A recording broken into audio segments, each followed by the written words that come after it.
Welcome to the CSBP Fertilisers Grow Better Podcast, sharing knowledge with growers on leading crop nutrition, sustainable agriculture and other issues impacting the agricultural industry. G'day everyone, welcome to another episode of the CSBP Grow Better Podcast. My name's Grey Johnston and I'm very pleased to be joined today by Brodee Foster, WA Thundersticks representative, WA representative, hockey extraordinaire. Welcome to the show. Guess what? We're going to be talking about hockey today. Yeah, thank you. Thanks for having me. Look, it's a real pleasure to have you on. This is our second episode we've done on hockey and the partnership between WA Hockey and CSBP, and I got it on the jumper there. Introduce yourself, as is our custom, to our listeners, please, and tell us about what you're up to in your career. Yes, I mean I'm Brodee. I'm 20, turn 21 next month. Yeah, I mean last year was my first year playing Thundersticks, so the men's WA state side. Mm-hmm. Got all the way through the final, which was pretty surreal in first year. Final. What's the final of? So final of the Hockey One League, which is like the national men's comp. And then last year played 21s and for WA as well. And this year we went back to back. So we won the comp last year and won the comp this year as well, which was first time in 40 years that WA's ever done that. So that was pretty cool. Last year I was pretty fortunate to pick up some individual accolades as well. Got player of the tournament, leading goal scorer. It was a pretty surreal year last year, but nearly capped it off to win a national title with the men's team, but came ever so close. Okay, well, great to hear about what's happening in your world of hockey, and of course we're talking hockey and specifically, I guess, hockey and regional WA today. That's our involvement and support for from CSBP's perspective. You didn't grow up in regional WA? No, I grew up here in Perth. Got a bit of a link to the country. Dad's from over in country Victoria, and I mean a few of my best mates are from kind of down south, Esperance way. So got a bit of a link to the country in that kind of way. And of course, we love fertiliser here. Are you a big fertiliser fan, fertiliser user? I'm sure that my families and that kind of thing definitely are.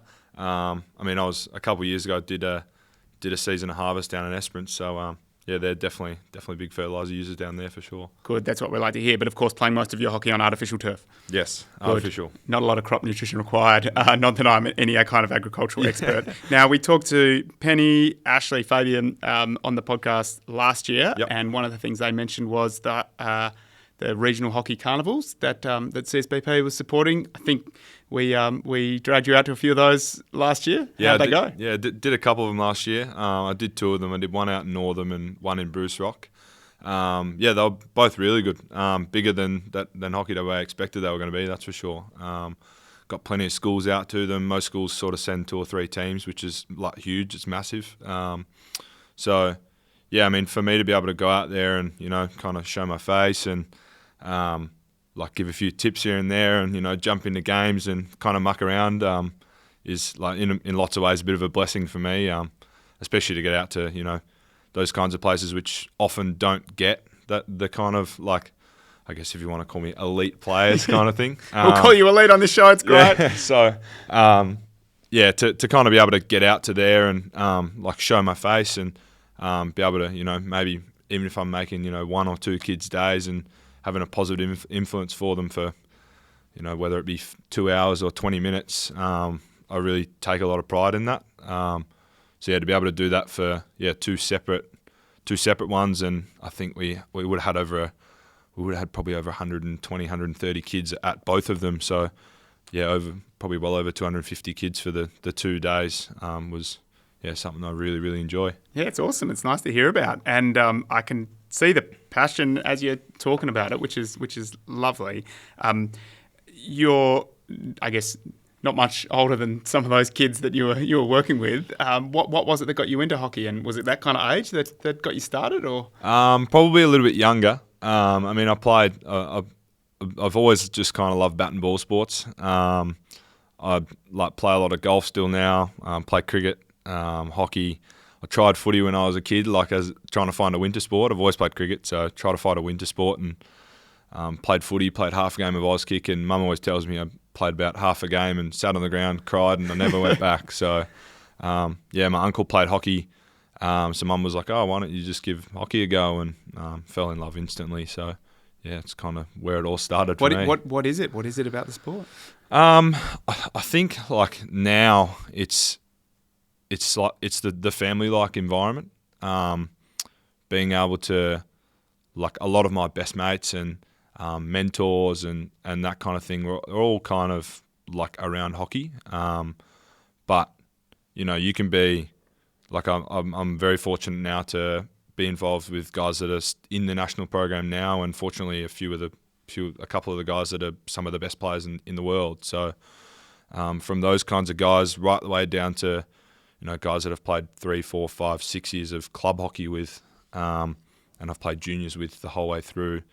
They're still like some of my really good mates, and I just think the environment that hockey brings is just very like family orientated. There's not really it for me. It eliminates a lot of selfishness out of sport, which I love.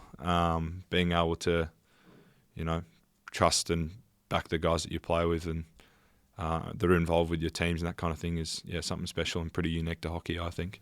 And one of the things we like about hockey when we were thinking about our partnership as well is I guess the mixed gender element to it, and I know that in junior hockey there's a lot of mixed hockey that goes on, and even in senior hockey there's quite a lot of mixed gender hockey. You play any, or you see a lot of it? Not at the moment. I mean, we do some training and stuff. Like with the Institute of Sport, I think, a few of the Hockey Roos girls come down to kind of our trainings and that kind of thing when the team's touring or they need some extra top-up training, that kind of stuff. So that's probably about the extent of like mixed gender, like in terms of me for trainings and games and that kind of thing. But I think we're starting to see it more and more now in junior hockey, where like boys are allowed to play in girls' teams and girls are allowed to play in boys' teams and that kind of thing, which is, like, for me personally, is really good.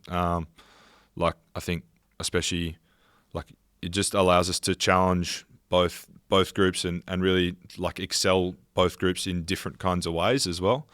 And I mean, like, you're definitely seeing that kind of thing in regional like carnivals and things when I go out there as well.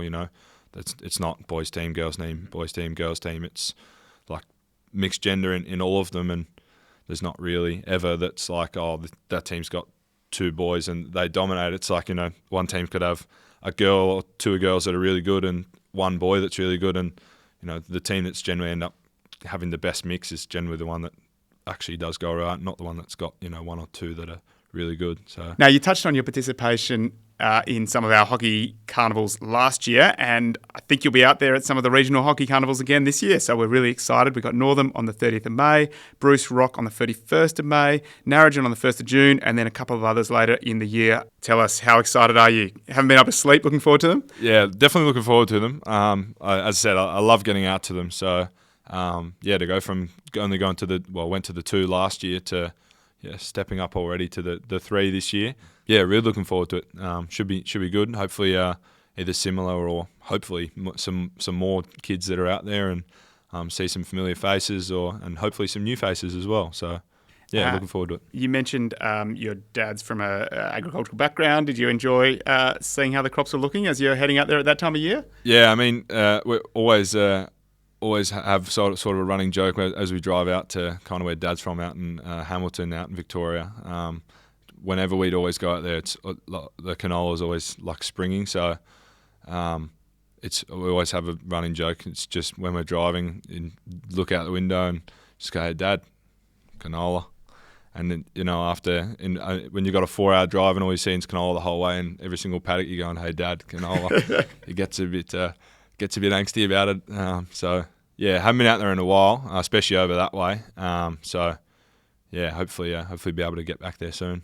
Very nice. And then what's coming up for you in hockey world after the excitement of those first 3 regional carnivals? What's on your agenda? I mean, so pretty soon, straight after those carnivals out in regional WA, I'm flying over to Europe. Over there for 2.5, nearly 3 weeks. For hockey? Yeah, playing for the Australian under-21s team. So yeah, we got 2 games against Belgium, 2 games against Netherlands, and 2 games against Germany. So yeah, we're in the Netherlands, then we fly to Belgium, and then back to the Netherlands. So, got that on, and then a couple of other like little tournaments at the end of the year, including a Junior World Cup, which is kind of the biggest one for us. And those, Belgium, Netherlands, Germany, very strong hockey countries. Have you been out and played any hockey in those places before? I was pretty lucky. In 2019, I was very fortunate to be able to head over to Germany and play for a club team over there, straight out of school. So I was still 17 when I headed over there. Obviously a long way from home. But yeah, very fortunate enough to head over there and play for a club team over there, which was, a very unique experience. Obviously have to grow up pretty quick heading out to the other side of the world with no mum to do your dishes or washing or anything like that. So, that was pretty cool. And one of the things I've always been fascinated about in hockey in WA, and we talked to Penny and Ashley and Fabian last year when they were on the show, I bet you've got a lot of teammates, peers in hockey who've come from other states to WA, because WA is, if not the centre of hockey in Australia, then maybe the centre of hockey in the whole bloody world. Yeah. What is it about WA you think that means we love hockey so much? I think the pure like nature of just the love of the game. Like I think if you speak to a lot of like hockey players and people involved in hockey, they've got pretty similar views of why people love the game. In terms of like that, like family environment, like it's an easy sport to follow. It takes a lot of skill to play it, so it's very easy to admire when people are pretty good at it. But I think just naturally progression over the last sort of 20 or 25 years that the national program stayed here in Perth.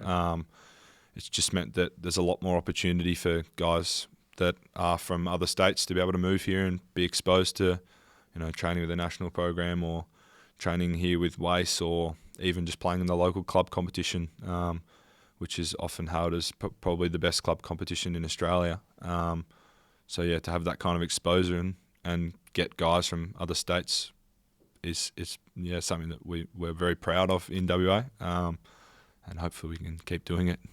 And it's great to hear about your personal success with the national underage side. Is there any prospect of the national men's team? Thank you very much. Kookaburras, Kookaburras. That's the goal. Hopefully, I think it's hard to kind of put a timeline on it. You don't really want to put a time on it, I guess. I think for me this year, it's like my main big thing is like performing well. If and when I get picked to play for the Australian under-21s team, I said I'm off to Europe, and then we go to Malaysia for Sultan of Johor Cup, and then back to Malaysia again for the Junior World Cup. So my kind of big goal for me is just performing well at those kind of three big ones for us as a junior national team. Hockey one at the end of the year as well, playing for the Thundersticks. If I can perform well and perform consistently over those kind of campaigns, then you put your hand up and start knocking on the door. But I don't think it's something that I try to put too much pressure on. It's just kind of let it happen, I guess.